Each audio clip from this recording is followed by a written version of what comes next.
Faqatgina bitta hazilomuz aytilgan so'zlar butun boshli Jerusalem qirolligining taqdirini o'zgartirib yuborgan. Issiq yoz faslida Jerusalemning qiroli Balvin 3 o'zining ukasining o'g'liga cho'qintirgan ota bo'ladi va xalqning orasidan kimdir hazilomuz tarzda yangi cho'qintirgan o'g'lingizga, jiyaningizga nimani sovg'a qilasiz deydi.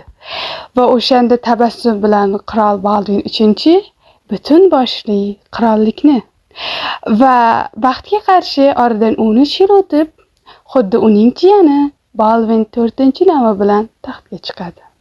Ya'ni Balvin 3ning aytgan gaplari ijobat bo'ladi. Balvin 4 aslida nikohsiz tug'ilganmidi. 1163-yil Balvin 3 to'satdan vafot etdi va uning taxtini ukasi Amarik meros qilib oldi. Ammo xuddi o'sha vaqtda Amarik va uning rafiqasi aslida 3-darajali amakivachchalar ekanligi aniqlandi. Va bu o'sha davr cherkov qonunlariga ko'ra bu nikoh boshidanoq xato, gunoh hisoblanadi. Ya'ni uning ota-onasi shunchaki ajrashish emas, balki bu nikoh umuman mavjud bo'lmagan degan gap boshlandi. Va Amarikka shunday shart qo'yildiki, agar u qirol bo'lishni xohlasa, u bu nikoh umuman mavjud bo'lmaganligini, boshidanoq xato ekanligini tan olishi va rafiqasi bilan ajrashishi kerak edi. Amarik albatta taxtni tanladi. Bu degani esa Balvin 4 va uning opasi Sibiliya o'z-o'zidan noqonuniy farzandlarga aylanardi. Ammo qanday qilib Balvin 4 noqonuniy farzand bo'lib taxtga chiqishi mumkin edi? Chunki o'sha davr qonunchiligiga ko'ra faqatgina qonuniy shahzodagina taxtga chiqa olardi. Biz bu yerda Balvin qilichsiz ham munozara yo'li bilan juda ham ko'p narsalarni hal qilishni aslida kimdan meros qilib olganligini tushunamiz. Amarik birinchi o'g'lini ham, qizini ham qonuniy farzandlarga aylantiradi. Ya'ni shartli ravishda. Amarik aytadiki, 1157-yilda biz oila qurayotganimizda qarindosh ekanligimizdan xabarimiz yo'q edi va bizning nikohimiz cherkov tomonidan qayd etilgan deyiladi. Va u ota-onaning bilmasdan qilgan xatolari tufayli farzandlar tovon to'lamasligi kerakligini aytadi. Albatta, shunchaki qandaydir chiroyli nutq bilan Balvin va Sibiliyani shartli ravishda qonuniy farzandlarga aylantirish oson emas edi.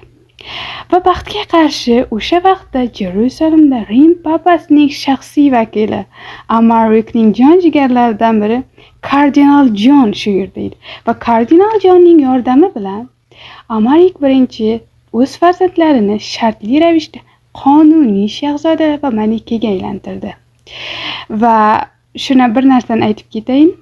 Keyingi videomizda biz bir kun kelib Rim papasi Balvinni shartli ravishda qonuniy shahzoda deb hujjat imzolaganidan afsuslanadi va biz keyingi videomizda uni nima sababdan shu ahvolga tushganligi to'g'risida gaplashamiz. Mavzuga qaytadigan bo'lsak, garchi bunday qog'oz Rim papasi tomonidan imzolangan bo'lsa-da, bu qog'oz hammaning ham og'zini yopa olmasdi va buni Amarik bilardi.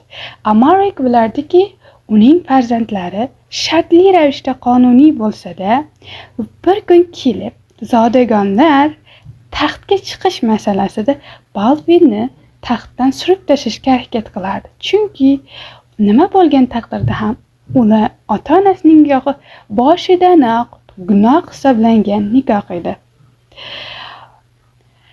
Va Amarik uning taxtiga qonuniyligi qandaydir qog'oz bilan belgilangan o'g'il emas, kuchli sog'lik aloqador, to'liq qonuniy o'g'il kerak edi.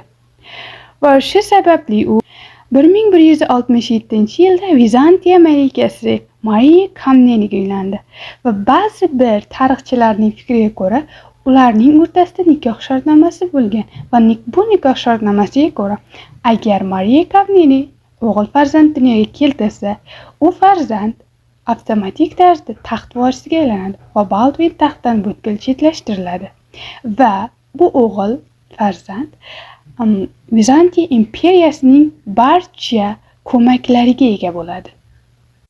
Oila qurgandan so'ng Amaric Baldwinni uning ustozi William of Tyrening uyiga jo'natib yubordi. Va shu o'rinda aytib o'tishim kerakki, ota-onasi ajrashgandan so'ng Baldwin ham Sibili ham onasi bilan butkul umuman aloqalar bo'lmaydi. Ya'ni ular shunchaki onasini tanishmaydi. Baldwinning ustozining uyiga uzoqqa jo'natib yuborilishi bu zodagonlarga shunday bir signal beradiki, aha, Baldwin hech qachon qirol bo'lmaydi. Biz Mariya Kamneniga e'tibor qaratishimiz kerak. Chunki o'sha davrlarda Yevropada yozilmagan bir qonun bor edi. Shahzoda kimki bo'lajak qirol bo'ladigan shahzoda poytaxtda qolishi, otasi bilan barcha majlislarga qatnashishi, ya'ni qirol bo'lish san'atini o'rganishi kerak edi.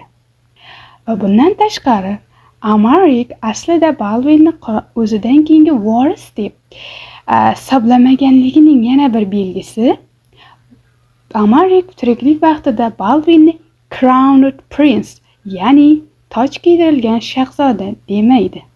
Bu esa uni shunchaki shahzoda qirolning o'g'li deb hisoblangan xolos. Bu esa Amaric ikkinchi nikohidan o'g'il farzand ko'rishi bilanoq Baldwinni taxtdan chetlashtirishini o'ylagani aniq ekanligini ko'rsatadi. Ammo 1171-yilda ularning ilk farzandi qiz edi va u go'dakligida vafot etadi. Va 1172-yilda ikkinchi qiz farzand tug'ildi va u o'zining ismi Isabella. Isabella keyinchalik Baldwinning vafotidan so'ng va Baldwinning opasi Sibiliyaning vafotidan so'ng Qudus qirolichasi bo'ladi. Va 1173 yoxud 1174-yillar oralig'ida Mariya Kamneni va Amaricning yana bir farzandli bo'lganligi taxmini mavjud, ammo bu aniq fakt emas. Garchi u 2 marotaba qiz farzandli bo'lgan bo'lsa-da, Amaric ishonardi, u va uning rafiqasi hali yosh va o'g'il farzand ko'rishga ulgurishadi va shu sababli ham u qiz farzandli bo'lgandan so'ng ham Baldwinni taxt vorisi etib tayinlamagan edi. 1170-yilda Baldwinning mahov bo'lish ehtimoli aniqlandi. Ammo bu juda ham katta bir davlat siri sifatida saqlanadi. Ammo biz tan olishimiz kerak, sir saqlash saroyda imkonsiz edi. Odamlar kasallikni aniq bilishmasa-da, ular o'gay ona Mariya atayin Baldwinni taxtdan chetlashtirish maqsadida zaharlamoqda, bola kasal bo'lgan degan gaplar tarqaladi. Va ular hatto bu narsani Mariyaning Baldwinning ustozi William of Tyre bilan yaxshi kelishishiga bog'laydi. Garchi bu gaplar va shunchaki qandaydir g'iybat hisoblanadi va hech qachon Baldwin IV-ning aynan nima tufayli mahol kasaliga chalinganligi aniqlanmagan. Bu vaqtda esa Amaric Baldwinni saroydan uzoqda tutishda davom etadi va turli din va millat vakillari bo'lgan tabiblarni yollaydi. Jumladan Abu Sulaymon Davud.